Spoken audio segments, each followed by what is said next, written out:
What is going on, ladies and gentlemen? This is Jim and Ryan with the Roundtable of Wraith, bringing you guys another video. This is 2 videos for me and you in 1 week. It must be summer here. But this is day 3. We are going to give you guys some spoiler reactions. We are absolutely hyped from spoiler season. I know you guys that follow the channel, I'm sure, have been following along with spoiler season. And we got some juicy mechanics. We got some juicy cards. There is reason for this hype that I feel. I know, Jim, you feel the same way about it. How do you feel so far, just generally about spoilers here? Yeah, so we're 3 days in. This is the 6th.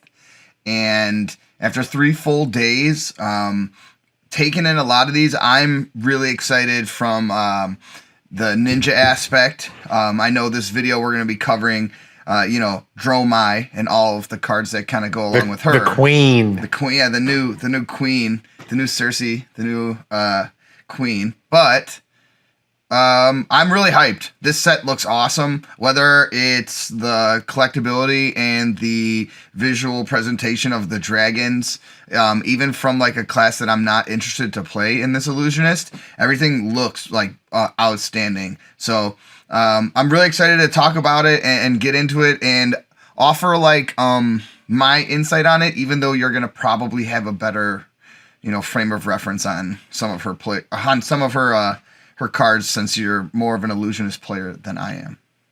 Right. So yeah, like Jim alluded to, this is going to be the Draconic Illusionist or Dromai video. We're going to do spoiler videos of Phi as well, the Draconic Ninja. That's going to be separate. And then if we get more Icelander cards, not sure where we're going to sit with that. They kind of spoiled hers at a different kind of time frame. So if we get more of those, then we'll definitely make a 3rd video. But this is Dromai. We're definitely going to be releasing a 5 video shortly. So without further ado, let's get some of our hot takes here. Our initial impressions. Again, these are not. This is not gospel. We have not seen the full set. We are actually several cards short. So all of our takes and all of our just kind of hunches are just going to be based on what we've seen thus far. We are very ignorant to the rest of the set. We don't have any of the legendaries yet, for instance, except for Crown of Providence, which is a generic. So we don't know how viable these decks are going to be. We're just looking at card value and what we think just initially. So we're going to start with the lady herself, Miss Dromai, the Ash artist. She was spoiled on Saturday. And her ability was basically everything that I was hoping for. We got 2 static abilities, which are also awesome in this game. The first one is whenever you pitch a red card, create an Ash token, which, we knew that Draconic likes Ash stuff, or likes red pitch stuff. And so now we know why Dromai likes it, because that's how this is the basis of her deck, is this Ash token.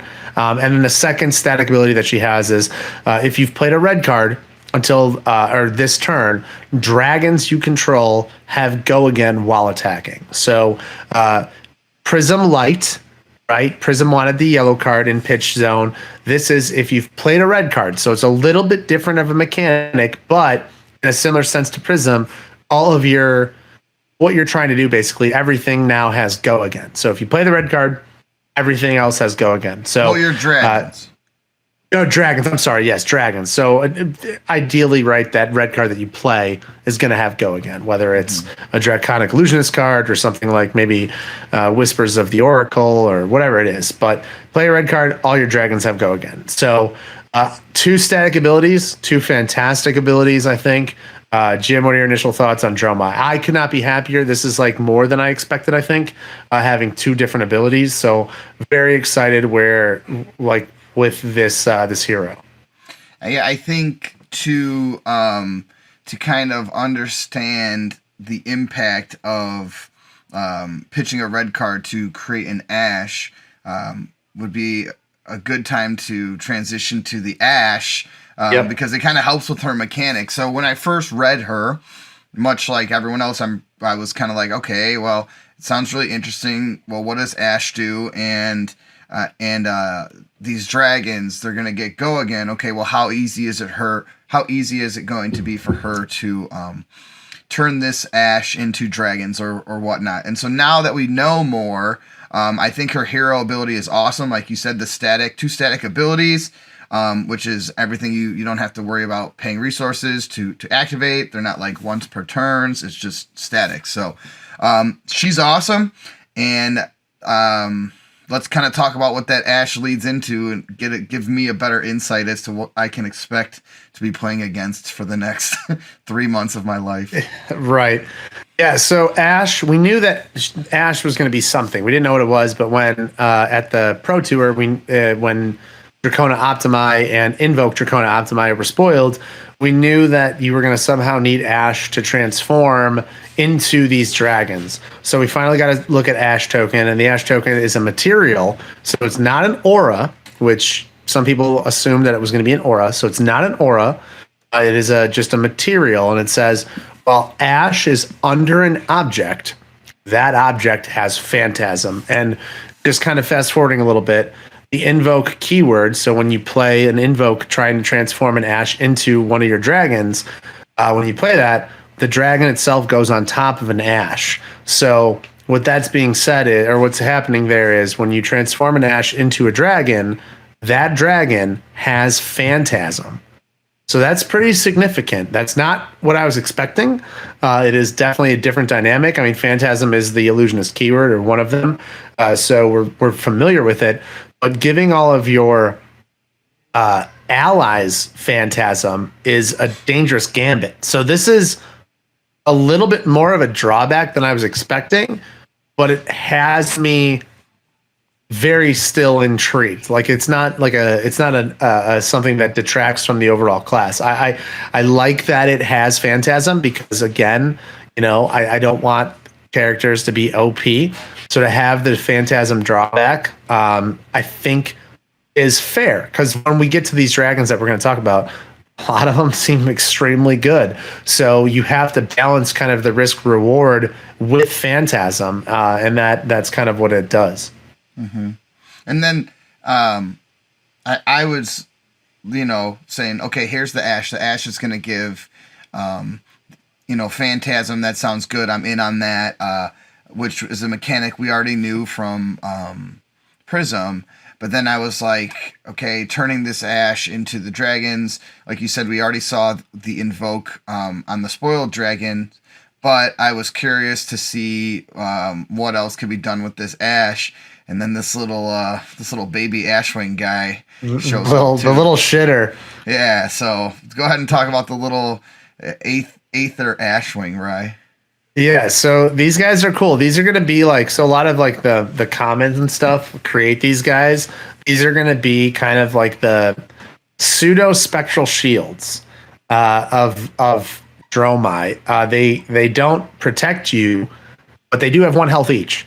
The cool thing about these dragons, though, James, I'm sure you're very excited. They don't have spectra.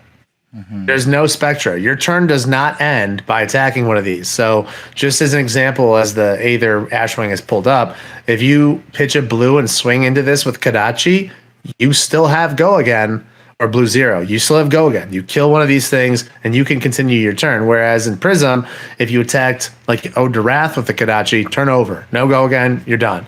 So different dynamic. Something that we illusionist players kind of have to balance and kind of test and see how the field kind of changes the deck building. But this guy is a 1 health ally. He has 1 attack, and he has 1 arcane barrier. So if you have a horde of these out, Kano's in bad time, because Kano really can't do anything about these guys. He can't target these guys. So if I have 5 of them out, I can just keep pitching 5 and just block everything that Kano's trying to do. And then on my turn, play a red and attack everything. Now, I know deck building, I'm going to get yelled at. Well, you don't have that many resources in the deck. I get it. I'm just saying theoretically, right? Mm-hmm. You can build up a Kano-proof board and be fine with against him just with these guys alone. So these guys are interesting. What's interesting that you told me just on our phone conversation we had yesterday was you had to remind me that attacking you, the damage doesn't get relayed to this like a spectral shield. This can be ignored, and I can attack your character if I wanted to. Obviously, leaving this on the board would be a pain then, because all you need to do is somehow pitch a red, or no, play a red, and then you'd be able to give all these dragons go again. You still have the train, yeah. So you'd have the spectral shield train that we're used to. So like dealing with her board state is going to be a constant battle back and forth, essentially giving her more health. Taking the target off of her for a while because you can't let the board state get out of control. So it's cool to see that, her weapon, sure, you're going to have these big dragons that we're going to get to, and that they're going to have go again, but you're also going to have these little ones that are going to be little annoyances that can poke and chip away at a hero, and they're definitely going to be something that people are going to need to account for. So it's pretty interesting. I like the fact that it's not a shield, and I like the fact that, like you said, the Spectre keyword's not there, so you can kill one and keep going, and Fi so far likes to keep going. So that's all I got to say about that. So far, it definitely, knowing what we know, right? We're taking this step by step, but knowing, the overall set, it seems less, I hate to say the word cancerous, but it seems less cancerous than Prism, right? There's more playability, more decision points on your opponent's end, and their turn doesn't over, so it's less, their turn doesn't automatically end because no Spectra, so it's less feel bad. But it still kind of keeps the spirit of Illusionist alive, which is cool. And one thing to note before we get any further, if you attack with an Aether Ashwing or a dragon, and your opponent pops it with Phantasm, Phantasmal Footsteps don't save that attack. Phantasmal Footsteps reads only attack actions that are popped with Phantasm you can save. These are not attack actions. So as we have this video, I am desperately awaiting the Illusionist Majestic or a legendary that hopefully saves allies, plays very similar, because I think without a legendary or some sort of mechanic that saves Phantasm from allies, she's going to be very difficult to play into like Brute, Guardian, classes like that, or classes that just say, hey, I'm going to run 12 generic 6s, and Dromai can't play the game. So I really, really, really hope we get a legendary that helps with those. But that's for a different video. So I'll my point is over there. But real quick, we're then going to fast forward to her token weapon, which is the Storm of Sandikai. And we needed a way for these dragons to attack, and here we go. This is a very simple weapon. Nothing really flashy, kind of what everybody expected. But it just says dragon allies that you control have once per turn action, 0 cost attack. So this is very Luminaris, very similar to Luminaris, where 0 cost, all your dragons can attack. As long as you give them all go again, they can keep the train going. So I think this is what we expected in some capacity. This isn't really anything that I thought was, oh, this is crazy. This is just like, yeah, okay, there it is. Mm-hmm. I agree. And then, we had a previous conversation. You don't think there's going to be majestic weapons for either of these heroes, right? Well, we know for a fact that there's not going to be a Draconic Illusionist majestic weapon or a Draconic Ninja majestic weapon. There can be a generic Illusionist weapon, majestic, and a generic Ninja majestic weapon. But then that might not thematically make sense. I think my take on this is, James White came out and said we're going to get a core set and then a supplemental set. Core set, supplemental set. If you look at Dromai's picture, she's got kind of like a dragon weapon in her hand, and that's not the Storm of Sandikai. So my kind of brain then went to, okay, very similar to how they released Stalagmite and Everfest for Oldhim/Starvo. I think we're probably going to get the majestic weapons in the supplemental set, which is going to be the next set that's released. So that's kind of my prediction. It could be wrong, who knows, but I don't think it makes sense for an Illusionist generic attack to then only be playable with Dromai. I don't know. No, I mean, that makes sense, and it'll be interesting to see, but I like that we're going to get some time with just this token, this regular token. Yeah, it's a good token. Yeah. Like it's what you need for right now. It doesn't do anything flashy. And then when we get the flashy thing next set, then it's like, oh wait, she might be a different deck builder. She might be more playable. It's not even guaranteed. Sure. That's correct. Yes. All right. So the next card here is a little bit more spicy than the weapon itself. So we have the Silken Form, which is the Draconic Illusionist arm. It's a common, and it's got 2 different abilities. So the first ability, it says instant destroy Silken Form, which is the name of the thing. Transform target ash you control into an Aether Ashwing. So this is one of the ways that you can transform an ash into an Aether Ashwing, but you have to destroy it. So it might not be that much worth it. Doesn't really block. But then the second ability is pretty spicy. So we get a new keyword. Sorry for the background noise here. New keyword here that says Quell 1. If your hero would be dealt damage, you may pay 1 resource to prevent 1 of that damage. If you do, destroy it. So prevent 1 of that damage. If you do, destroy Silken Form at the beginning of the end phase. So you can continue to pay resources to continue to prevent damage. And then actually, before this is destroyed, you can instant it away, destroy it, and then create an Aether Ashwing. So pretty solid value for a 0, for just a generic arms, not generic, but just a common arm piece. I think it's solid. So you could activate. If I got something similar, yeah. But you can activate Quell on multiple instances of damage. So like you say opponent plays a card, you can pitch to block 1 of that, and then that next card has go again. You can use another one of the resources left over to block another one. But then at the beginning of the end phase, then this is destroyed. So you could correct. You could block. You could prevent multiple damage with when it says Quell. Yeah. So like, let's say they attack with Rosetta Thorn after they fulfilled the requirements. You can block an arcane and a physical with it by paying 2 resources, and then when you have priority before they pass, you can use the instant ability before this thing's destroyed. That's really cool. Yeah, so it's pretty strong. It's pretty good if you have the resources, which you're going to like. And like on top of Dromai, if you pitch 2 reds to quell 2, let's say you quell 2 different damages, you make 2 ash as well. So a lot of synergy there. Pretty solid overall.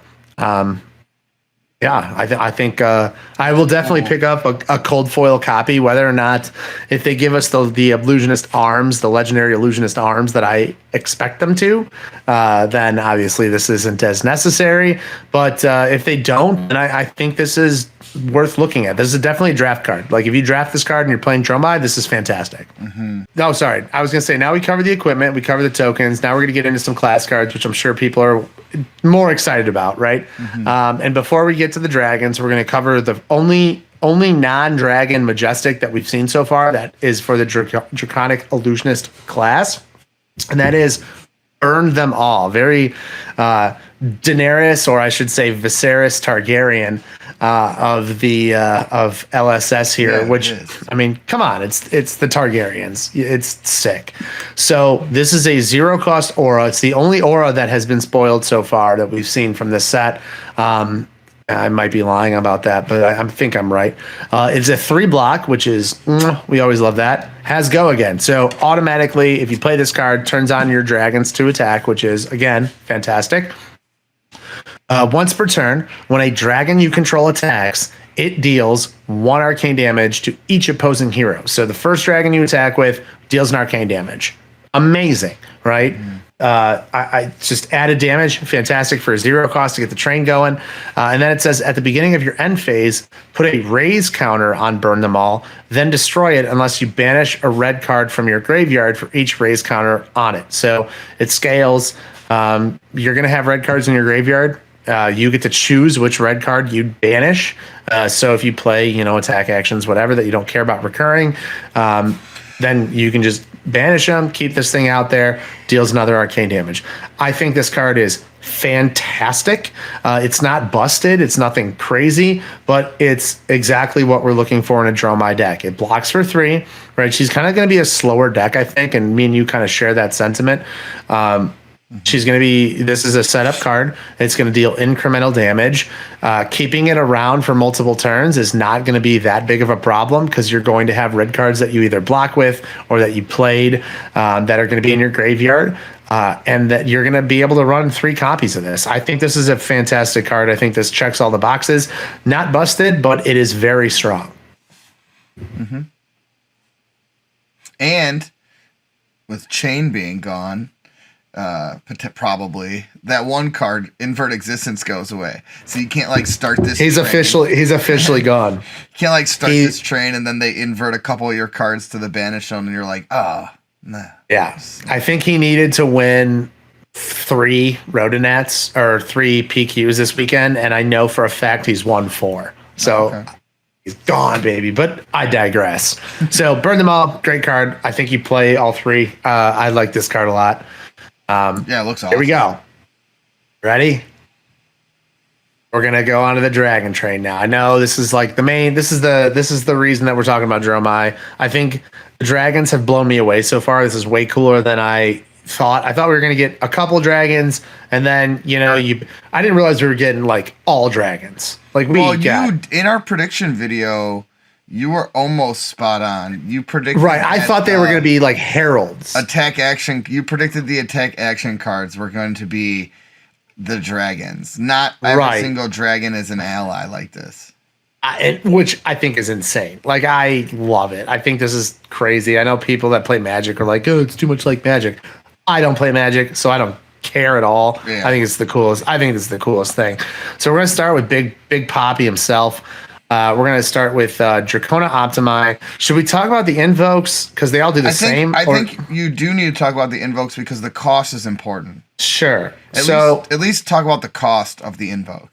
Okay, so every invoke does the same thing. They're all red cards. They transform an ash, and what we know is that we put the dragon on top of an ash that we control, okay? You have to have an ash present in order to transform the ash. So this is an interaction that I learned about.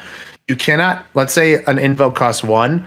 I cannot pay a red resource, play the invoke without any ash on board, and then say, well, I pitched 1, so I create an ash, and now I can invoke that ash. In order to play the invoke, you have to target an ash that you already control. So that's an interaction that's important to note. But they all transform an ash that you control, so you put the dragon on top of it. When the dragon gets destroyed, the invoke is what goes to your graveyard, not the dragon. So if you like, however LSS decides, I know checklist cards are going to be a thing, or if they say, hey, you can put your marvels off to the side of your deck and play the regular invoke. However they decide to deal with it, just know that the invoke plays, then it gets flipped to the dragon, and then when the dragon is killed or destroyed, the invoke is what goes to your graveyard. Can I ask a question? Go ahead, yeah. Does playing the invoke count as playing the red card to give dragons go again? It does, yes. Okay. So that would be playing a card, and then your dragons would all have go again. So that's why they're pretty good. So they all have different costs. They all block for 3. Okay. They all have go again. So when you play the invoke, you have go again. You create the dragon. The dragon can attack immediately. So the cost is the only thing that I'm going to talk about. So invoke Dracona Optimi costs 6, and then we're going to talk about the big dog himself, Dracona Optimi. So as of right now, he's the most expensive dragon. I don't see him being eclipsed. I think he's going to be the king dragon. And Dracona Optimi, he's got 6 attack, 6 health. Whenever Dracona Optimi attacks a hero, reveal the top 3 cards of your deck. He deals arcane damage equal to twice the number of red cards revealed this way to them or an ally they control. So this dude on attack can threaten 12 damage. That's a big boy. 6 of it being arcane. Mm-hmm. You can only run 1, though. I'm sorry. This is a legendary invocation. So you can only run 1. So you can't run 3 of these, which I think is fair. The first 3 dragons we're going to talk about are all legendary. So you can only run 1 of each, which when you learn their abilities, you understand why. But what do you think about Dracona Optimi, James? So obviously the ability is really strong. We've seen this card for a while now because they showed this one early. Sure. We didn't know that at the time. I don't think we knew that he would have phantasm when he attacks. So If I block with a 6, does the text of his ability still go off because it says whenever Draconic Optimi attacks? So you do that no matter what? Correct. So it doesn't say if he hits. It just on attack before Phantasm would resolve. So even if you pop him via Phantasm, he still threatens up to 6 Arcane. And then you block him, and then the 6 physical does not resolve. Sure. And so he's insane. So his health is only relevant when being attacked by an opponent, because if it's popped on Phantasm, his health it becomes irrelevant. He is gone no matter what. And regardless. I mean, I like this mechanic a lot more than I like the Spectre keyword so far. Yeah. Yeah, I agree. And I think that it's awesome because it's more fair. Yeah, and people that are going to try to gas, let's say like an aggressive deck might be like, well, I'm going to try to gas her before she can get a board state. It's going to get to the point to where like the board state is going to be too strong to become ignored. And then if you're not, like, I don't think Fi is going to want to run many 6s. He'll have to sideboard 6s in for this matchup. But like, if it gets to a point where, you know, Fi is going to be like, okay, well, I'm just going to try to, you know, break her down before the board state gets out of control and then control the board state here and there.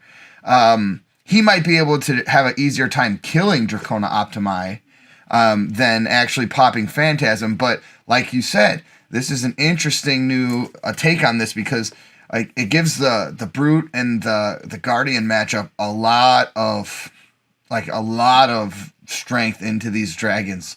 So I like it. I don't think it's like overpowered because they can be popped on offense and killed on defense. So fair in my eyes.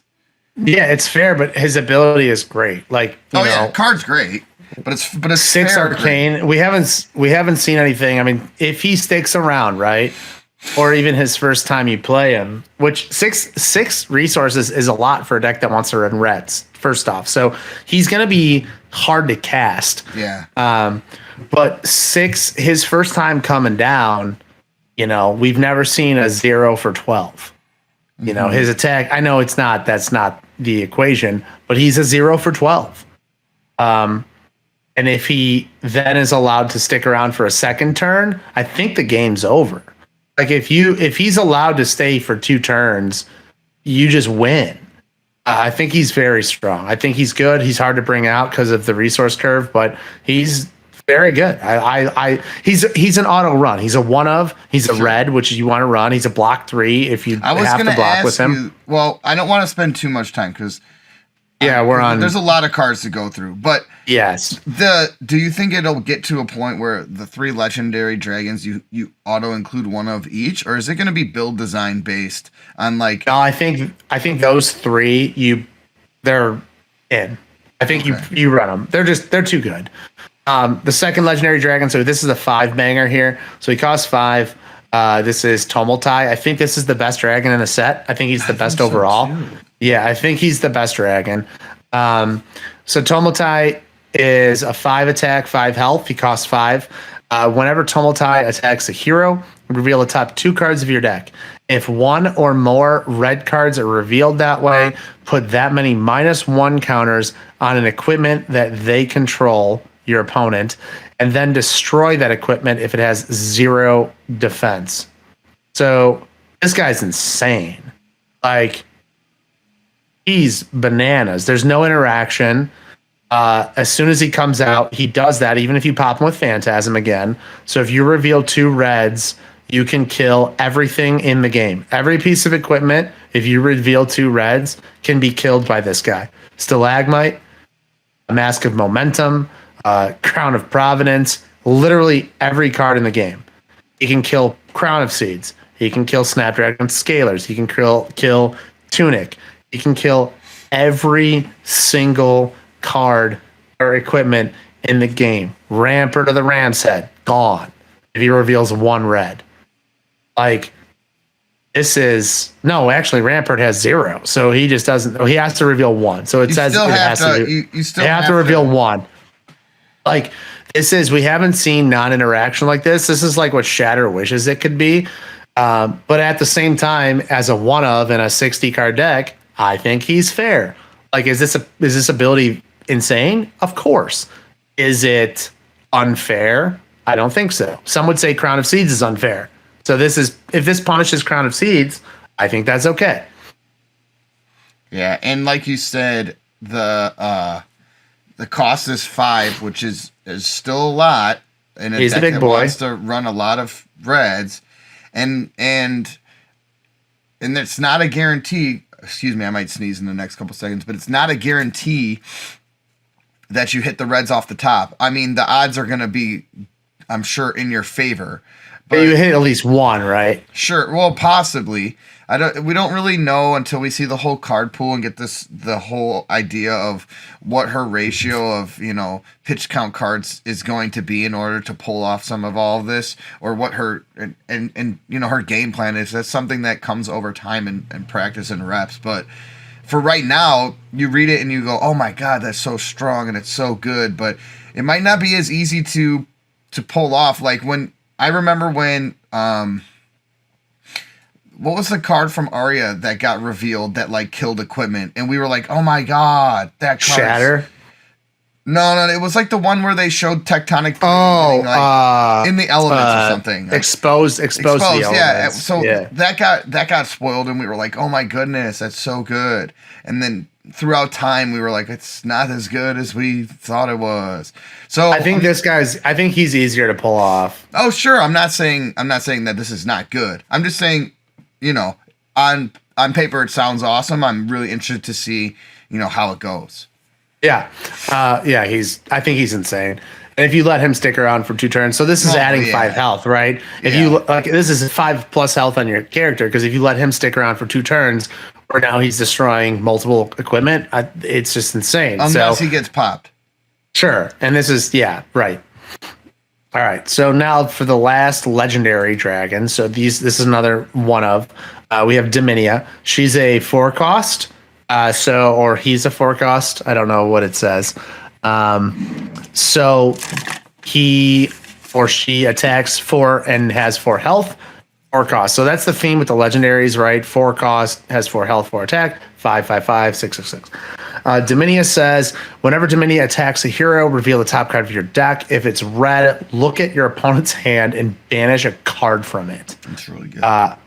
Another fantastic ability. Less of a chance to hit than Tomaltai, because now you're just going for 1. So if you have an opt, then you're in good shape. But otherwise, a little bit more of a gamble. But if you do hit that red, banishing a card from your opponent's hand with 100% hand knowledge for the next turn seems crazy. You can banish the popper before they decide to block with the popper, so she could stick around for an extra turn unless they commit resources to kill her. So another fantastic ability. I love this card too, and I think it's all 3 of these are auto includes. And what does this one cost again? 4. So it goes 654. 654 for the legendary dragons. Yeah. Okay.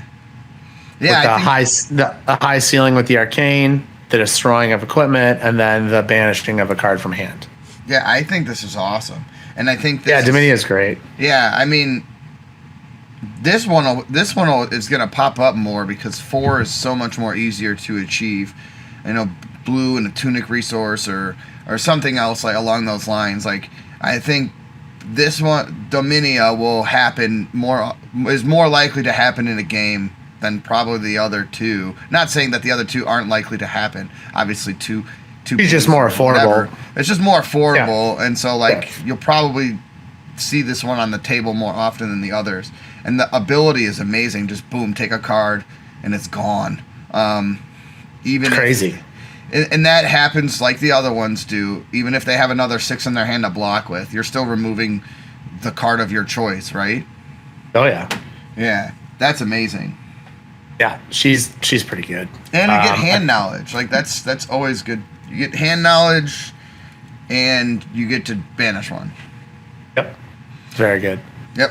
All right, now we're going to the rare dragons. So now you can start running 3 of these guys. So it's a little bit different dynamic, but I think you still run a majority of these. Again, this is where the testing is going to come into play because it is very just interesting dynamic. So the first one we're going to go with Invoke Asvali. So he's a 0-coster. It's the first and only dragon that we've seen so far that is a 0-cost invoke with Go Again. So I think that automatically probably brings him up to a 3-of in your deck. But again, testing, we'll see. And then his ability, he's a 2-cost, he has 3 health. He attacks for 2, and it says whenever Asvali attacks, you may have him deal 1 arcane damage to up to any 2 targets. So whenever he attacks, he deals 1 arcane to 2 targets. You cannot select the same target twice. That has been confirmed. So it has to be 2 different targets with his arcane damage. But he's attacking for 2. If you're just attacking a blanket hero, then it's 1 and 2, which is very almost Rosetta Thorny. And 3 health is pretty good for a 0-cost. So I like this guy as the future dragon builder here. I think he is automatically a 3-of just because of the costs and kind of what he does. He doesn't do anything too flashy, but he's good pressure, and 3 health is, if he's not getting popped. So the assumption is he's not getting popped. 3 health for what he does is pretty good, I would say. And so since it's 2 targets, if you were in a mirror, you could target like a Ashwing and then the hero. Yep. Okay, that's pretty cool. That's really cool. Yeah, so he's kind of got some mirror control there. Next, Dragon. So this is one of my favorite dragons. I don't know if she's going to ever be a 3-of. I think this is one that's going to take a lot of testing. I don't think she's an auto 3-of, but I think she's very good. She's kind of the engine dragon. I call her Mama Dragon. But we have Oyuvia. She is a 2-cost invoke, so cost 2 and an ash to invoke or to create her. 6 health. So she is she is beefy. And her ability is at the start of your turn or when Oyuvia enters the arena, transform 1 ash you control into an Aether Ashwing. So Mama Dragon, she is just hatching all of the Aether Ashwings every turn. So she's very kind of Genesis-y, where at the beginning of your turn, you transform an ash into an Aether Ashwing. She only attacks for 1. So that's interesting. And I think the strategy with Oyuvia is you play her and you don't attack with her. You never let her have the opportunity to get phantasmed. You let her create an Aether Ashwing every turn, and then she has 6 health, which, if your opponent doesn't want to commit the resources to killing her, because 6 is a lot, and you're not giving them giving them the free ability to attack, right? She's just going to continue, as long as you have the ash, assuming you will, she's going to continue to create the Aether Ashwings, and you can just paper cut with them and leave her out there. So I really, really, really like Mama Dragon. I think she's very good. I don't know if she's going to be a 3-of. She might find her way into 2 to 1. I would say, I would first test 2 probably. But I think Mama Dragon is very, very strong. She kind of allows for a different strategy. She's not necessarily like the dragons that we've seen where they're more aggressive. She's more defensive and set up-y and, hey, be patient, and she'll eventually take you there. So I really like Oyuvia. I think she's really awesome. And the art is absolutely gorgeous with those baby dragons. Do you think there's a world where she can kind of put you in a pickle? Because let's say you have one I know what you're saying, yeah. You have 1 ash and you want to transform. Like you said before, you have to have an ash to target in order to transform. And if she auto turns that ash into an Aether Wing, then you're going to have to somehow go about pitching a red card on that turn to get your ash back. Or unless more cards come out that you play and you create ash, which I know there are some, right? So like, there could be some weird interactions with her. Where that might run you into a pickle. I don't know. So one of the reasons why I really like Footsteps still, even though they don't really help out in this matchup, or they don't help the dragons, right? You're gonna play cards like Spears of Surreality, probably. You're gonna play probably You want that maybe useless pitch.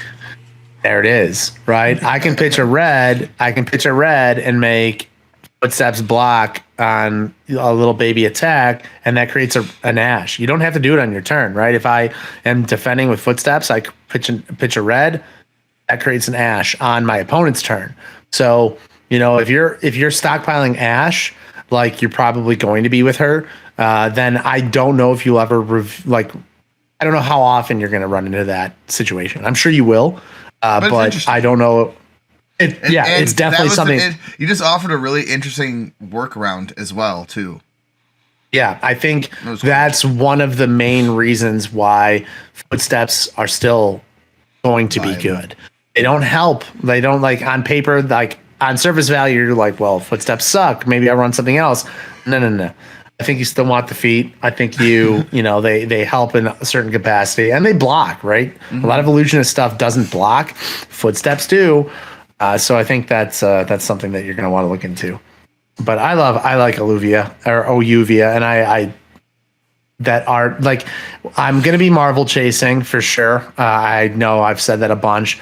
I think the first 3 Marvels that you get are the 3 legendaries because you're going to be playing them. But I think out of all the other revealed dragons, I think Ouvia is going to be the first one that I actually target, try to complete the set just because I think it's just gorgeous. All right, the next dragon I think is the first dragon that I saw, and I was like, not high on that one. So this is Necria. Let me squint because this one, the quality on this card so far is really bad. So Necria costs 3 for the Invoke. Necria says, well, first off, Necria is a 4 attack, and Necria has 7 health. So seems pretty good statistically, right? And it says, whenever Necria deals or is dealt damage, put a -1 health counter on her, and then create an Ash token. So this is the Dragon of Death, right? So every time she's dealt damage or deals damage, her health is going to decrease. And these health tokens don't get removed under normal ally rules, right? If an ally has 8 health and you deal 6, at the end of the turn, those 6 counters come off, and then the ally is fully healed. Necria's -1 counters stay on her. So kind of a little bit of a discrepancy or a little bit of a rules thing that you should know. The reason I'm not very high on her, even though she creates Ash, is because if you were to attack, which you're going to want to attack because 4 attack is a big deal, and they pop via Phantasm, you get 0 value. Every other dragon, you get value from attacking, even if they pop via Phantasm. This is the only one where 3 resources I commit, I invoke her, and I attack for 4. Oh, I have a 6 blocker, turnover, 0 value. I wasted 3 resources, right? It's not like Ouvia where I automatically make an Aether Ashwing, and now I have 2 different dragons out there, and my health increases a little bit. This one is 0 value. I don't get the benefit. And that, I think, is why I'm not as high on Necria as I am on the other dragons. I'm not saying she's a non-include, right? I think my mindset, sideboard dragon.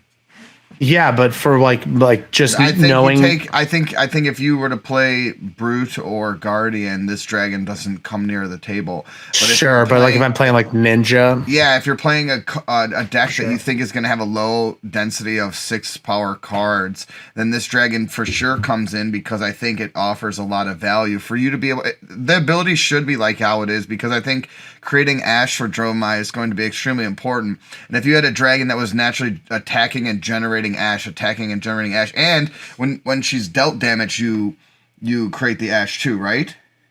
So yeah. So now you want to hear a cool interaction here, James. I'm going to blow your mind a little bit.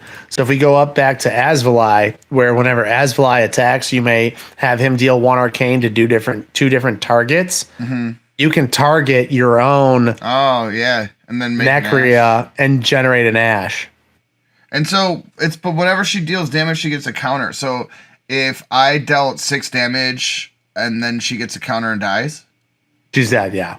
So essentially, You have to deal 6. she's not gonna be on the board for a long time, no matter what. Right. So like if you command and conquered her, She's I dead. don't know why you would. She's dead, and I create 1 ash. Sure, yeah. But yeah, just as an example. Okay, I think that's fair though, because this ability to create the ash, like you said, would be really strong. And so, yeah, I like this dragon, but like you said, I think it's a sideboard dragon, possibly, if that's a thing. Yeah, I like that. I like that. No, I like that take a lot. All right, next we're gonna go. We have 2 more dragons left, and then we're gonna go to some generic, or not generic, but Draconic Illusionist cards. So the other one, this is gorgeous art. We haven't seen the Marvel here, but this is another one where I would be, hard pressed. This is another one where I can see being a sideboard dragon.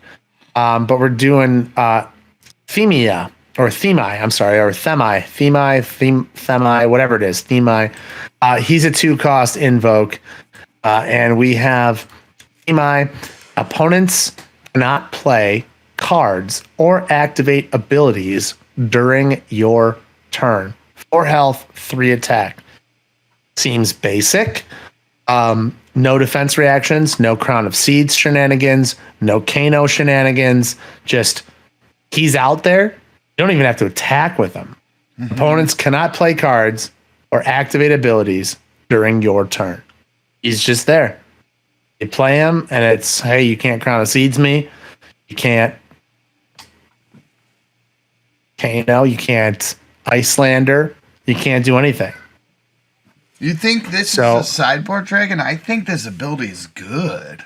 It's so good. It's so good, but maybe if we got it, so if we get a tutor, which I don't think that would be crazy if she got a tutor. I don't think no. There's a 0% chance she gets a tutor. But if we did, right, then you would play one of in your deck and then just put this out there and never attack with it. And then this becomes like public enemy number 1 because they have to. I think this dragon goes out with the intention of you're never attacking with this. No, you're never attacking with him. Unless you know for a fact that they don't have a 6. Yes. You're never attacking with him. Yes. I think his static ability he's crazy. He's really good in certain matchups, which this helps against. I don't know. I mean, again, we don't know matchups. So, is Oldhim a bad matchup? Yes, he's a guardian. But it's going to help the no defense reaction thing. Yeah, and it really helps with Crown of Seeds, right? This would really hurt Oldhim. And I think this is, we're interested in the dynamic of how does Icelander fit in here. This helps with Icelander. Because, she can respond to the playing of him and do kind of some shenanigans. But then, unless she has attack actions, she can never target him. So now he just stays out there and she can't do anything on your turn. So her ability is moot unless they start playing attack actions to get up to 4. You know what I'm saying? So I love this card. I don't know if it's a main board. I think he's definitely a 3 of in the sideboard for sure. And then I think he just kind of comes in toolboxy in certain matchups. And he looks like a passive kind. He does. He's so majestic. Dragon. I'm not warlike. I'm just looking. Yeah. I don't want anything. He's the art here. Again, when I see the Marvel on this one, this will probably be a second after Oyuvia. This will probably be Marvel target. If this is a Marvel card, we don't know that yet. They've marveled everything else out. I'm sure they'll marvel this. Apparently, the rumor is we're getting a Marvel Ash and Aether Ashwing, which I'll be pissed if I pull that. Why? I don't know. I don't want a Marvel Ash. I want if the Marvel pull rate is really rare, then I want the Marvel these dragons. I want them.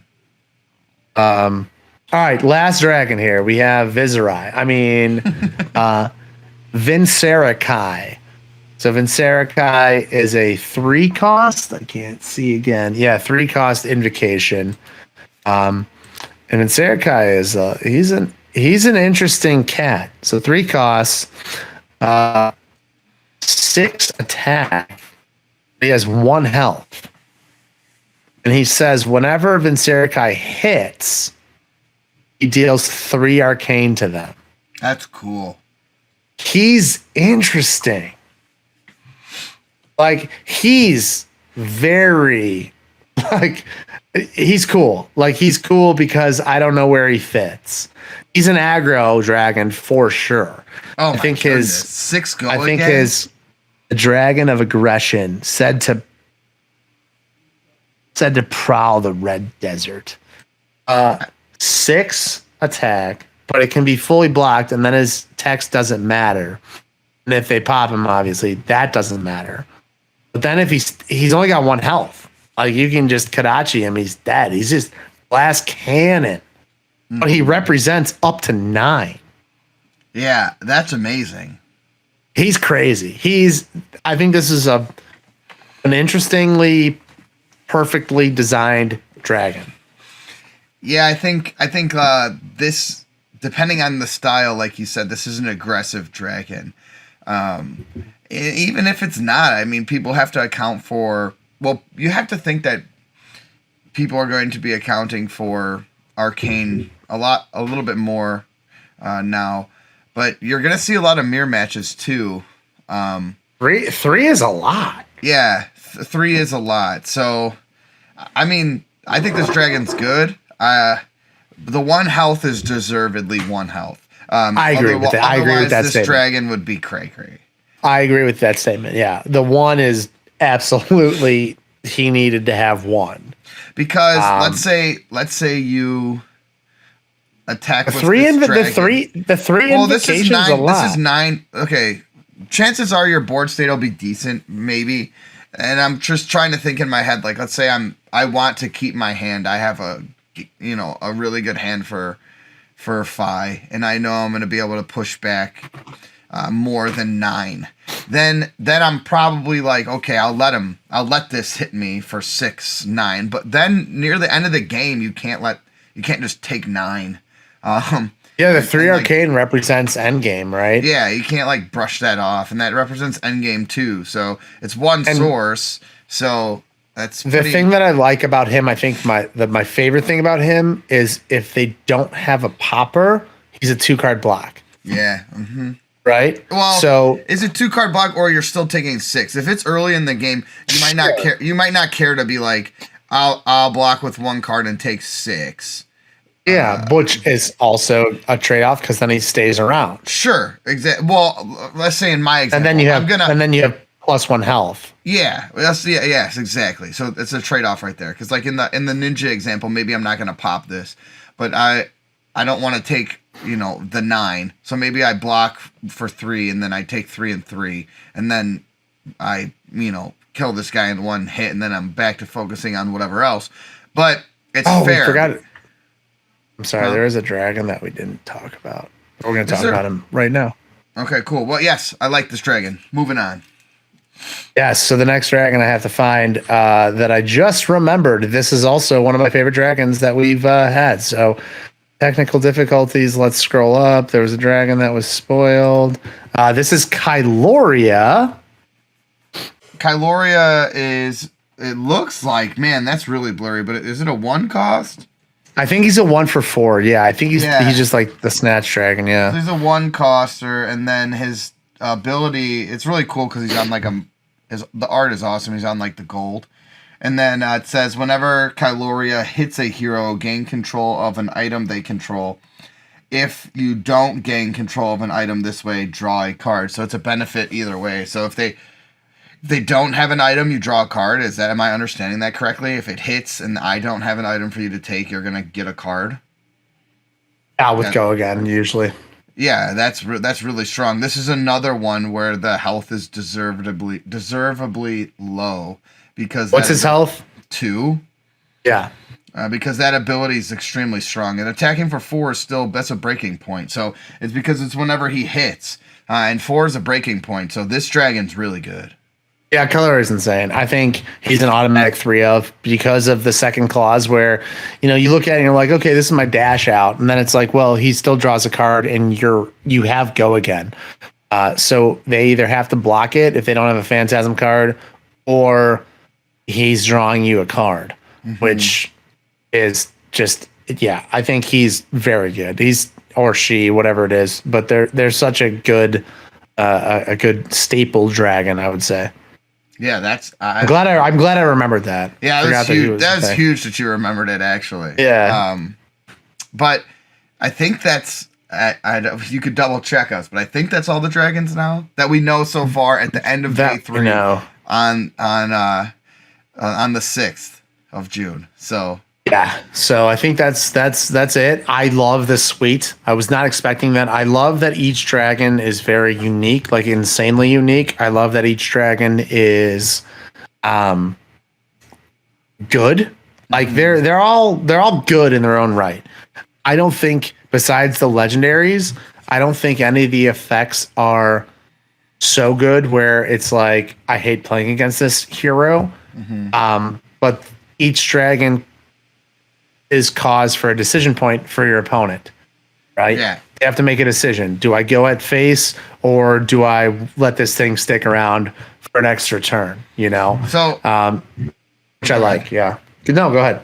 I was gonna say to get to move off of the dragons, because I think we like the concept. Are you happy with the action cards or attacks that we've seen from, not counting burn them all as because we already talked about that. Sure. But the ones that we've seen so far, because you are going to have to play a red card unless you invoke. Like invoking a dragon is going to give them go again. But let's say you're not you don't want to invoke a new dragon right now or whatever, so you're going to play a red card to give your dragons go again, and then you need to have that red card that you played to have go again. So do you want to talk about some of the ones they've showed us so far that might like activate or start a turn? Yeah, so the first one that I really like that I'm going to start with is Rake the Embers. And Rake the Embers is a 1 cost. It's a red. It blocks for 2, so whatever. But Rake the Embers says create an ash token, then transform up to 3 ash you control into Aether Ashwings, go again. So if you've hoarded a bunch of ash, you create 1 just without anything else. You just automatically create 1, and then you can transform up to 3 ash you control into the little babies, and then you essentially have go again on all of them. So I think that card's fantastic. So one way to start the train. I like this card. I get why it doesn't block for 3 because it would be just busted. But yeah, I think creating an ash generally, you pitch a red to play this card, you create 2 ash, 1 for the pitch, 1 for the card, and then you can transform up to 3. And then you get to decide. You can say I'm going to transform 0 if you don't want to transform any. Or I have a question for you. Yeah. So this card's not a dragon. So is this card gonna come in yellow and blue, and then will the blue say create an ash and transform up to 1? Or will this not come in blue or yellow? I haven't looked at the gallery and I haven't really scoured through things. I think my assumption is some of these are going to come in red, blue, and yellow.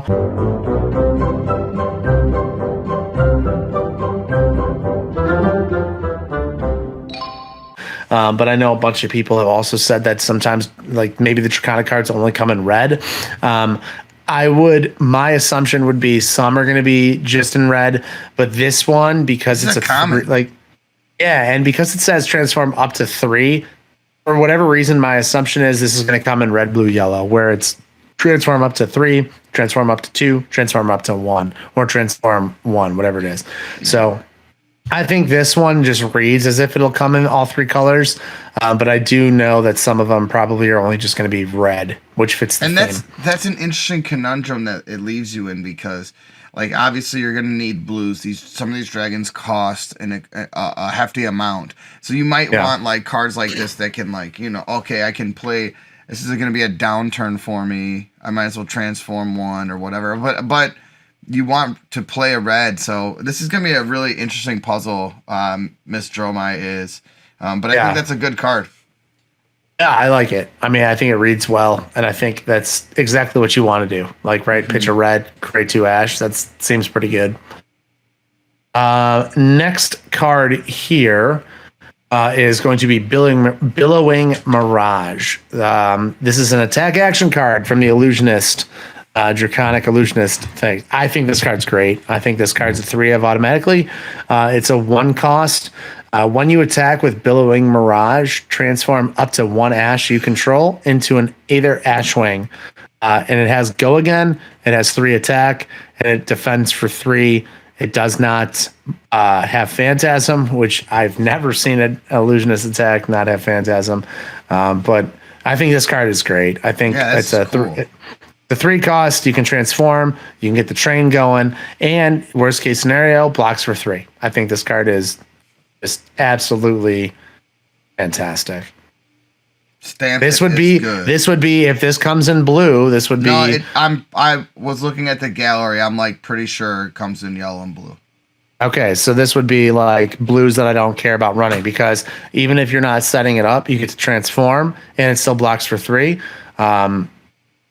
Yeah, so this would be blues that I would consider. No Phantasm, doesn't really do much, but block for 3, you can pitch it, you can still transform if you have to play it. But I think this card's very good. It's like the Draconic Illusionist Belittle almost, even though Belittle's gonna be in this deck too. It's cracked. All right. Yeah, right.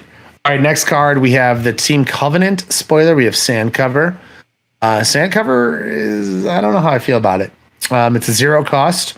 It's an instant, Draconic Illusionist instant. Target Ash you control gains Ward 4. And Ward 4 says, if your hero would be dealt damage, prevent 4 of that damage and then destroy this. So you would lose the Ash. So it's kind of like a pseudo defense reaction. It's very strange, but you can also play it on your turn. So it kind of has counterplay to Kano and Icelander a little bit. And if you have to play it on your turn for a 0 cost transform Ash, it also does get the train going because you play a red card for 0. I'm not in love with this card. I think I'd rather just play, Sink or Fate, but the card's not bad. Are you saying you play this for no benefit on your turn, just to start the train on like a worst case scenario situation? Yeah, you could, as long as you have an Ash to target, and you can also play it on your turn to prevent, wizard shenanigans. Yeah, I get what you're saying. That's interesting. Yeah, so it's fine. It's there. It's nothing great. But it's probably important that it exists in case Icelander becomes, really meta, and you have a little bit of counterplay with her, and you get promos if you subscribe to Team Covenant. Oh, very cool. Good plug. Yeah. Then the last card here. I think this is the last one. There could be more, but this is the last one we're doing. Yeah, last one we're doing here.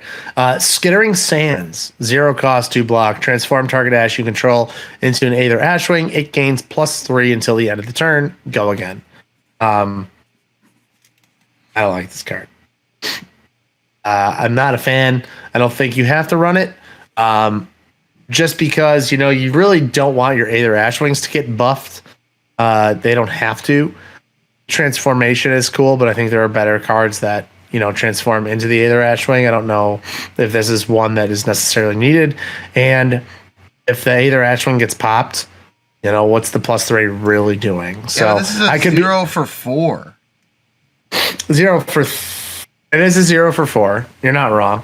Because it has a 1 damage already. So then you play this, you transform 1. If you had multiple, then or another dragon on the board, this card is, in my opinion, I think this is really good. You play 1, you make a baby dog.